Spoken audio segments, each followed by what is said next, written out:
I want to call the honourable member for Mallee. Thank you, Mr Deputy Speaker. I rise to speak on this motion and to express my desire to see further investment in renewable energy technologies and Australia's energy grid in my electorate of Mallee, but also to speak about the government's outstanding track record in fostering such investments. Mallee has the potential to lead the nation in renewable energy production, with wind projects in the south of the electorate and solar projects in the north. The Loddon-Mallee Renewable Roadmap encompasses the north of the electorate and further afield into Greater Bendigo, and estimates renewables could deliver over $1 billion in supply chain benefits to the region and create over 3,200 jobs. Significant investments have been made into solar generation in Mallee by the federal government through the Clean Energy Finance Corporation, including the 50-megawatt Gunawarra solar farm at Kerrang, the 110-megawatt Bannerton solar farm, the 110-megawatt Weeman solar farm, as well as Victoria's largest solar farm, the 200-megawatt Kiamal solar farm near Mildura. Taken together, these projects alone have the capacity to power over 220,000 homes. These projects are located in what's known as the Murray River Renewable Energy Zone. This area, which has been mapped by the Australian Energy Market Operator, encompasses more than 640 megawatts of solar generation developments and future commitments. While a significant amount of energy is generated in Mallee, there is concern about voltage stability and thermal limits, which currently restrict the output of these generators. This is why we desperately need to prioritise projects that will increase Victoria's grid capacity, including the Western Victorian Transmission Network project, which will install new power lines from Melbourne through Ballarat to Ararat, as well as VNI West, a proposed new interconnector between Victoria and New South Wales. Kerrang in my electorate has been identified as the optimal location for this interconnector, which will significantly increase our region's capacity to generate renewable electricity.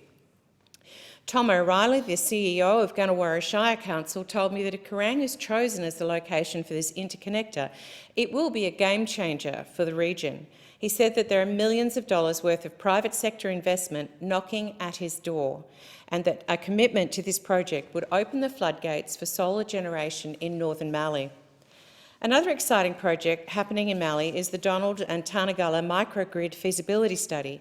This $1.4 million project was funded through the Commonwealth Regional and Remote Communities Reliability Fund and will assess the microgrid's potential to deliver the energy reliability, affordability and security which these communities need. A multifaceted approach is needed to fully capitalise on the potential renewables. I'm excited by alternative energy sources and storage options like bioenergy and hydrogen technologies.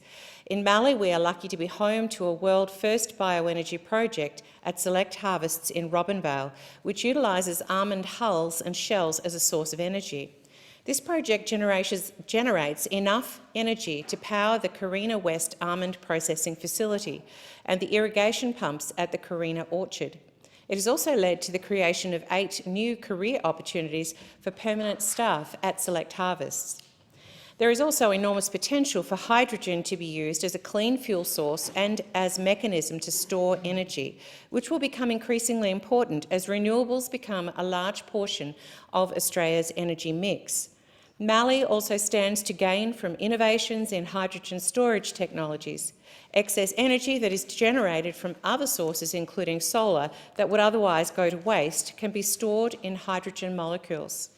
This hydrogen can then be utilised when the sun isn't shining, thereby creating and increasing the efficiency of our renewable energy assets, if you like, a living battery.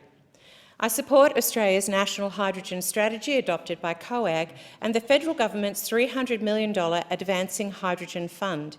I was excited when Linda Beilhartz, the CEO of Loddon-Mallee arm of Regional Development Australia, spoke to me about the Mallee Hydrogen Roadmap, and I'm eager to review this and explore ways in which Mallee can benefit from innovative hydrogen projects.